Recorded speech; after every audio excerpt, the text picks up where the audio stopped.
গোলাম মোস্তফা, বনভোজন। নুরু, পুষি, আয়েশা, শফি সবাই এসেছে, আমবাগিচার তলায় যেন তারা হেসেছে। রাঁধুনিদের শখের আধার পড়ে গেছে ধুম, বৈশাখ মাসের এই দুপুরে নাইকো কারো ঘুম। বাপ মাতাদের ঘুমিয়ে আছে এই সুবিধা পেয়ে, বনভোজনে মিলেছে আজি দুষ্ট কটি মেয়ে। বসে গেছে সবাই আজি বিপুল আয়োজনে, ব্যস্ত সবাই আজকে তারা ভোজের নিমন্ত্রণে। কেউ বা বসে হলদি বাটে, কেউ বা রাঁধে ভাত, কেউ বা বলে দুত্তরি ছাই পুড়েই গেল হাত। বিনা আগুন দিয়েই তাদের হচ্ছে যদিও রাঁধা, তবু সবার দুই চোখেতে ধোঁয়া লেগেই কাঁদা।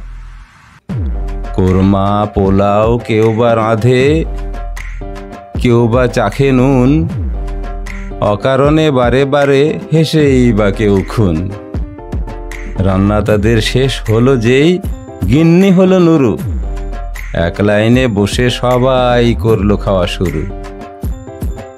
ধুলো বালির কোরমা পোলাও আর সে কাদার পিঠে, মিছি মিছি খেয়ে সবাই বলে বেজায় মিঠে।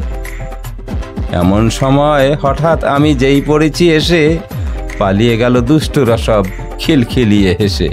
ধন্যবাদ।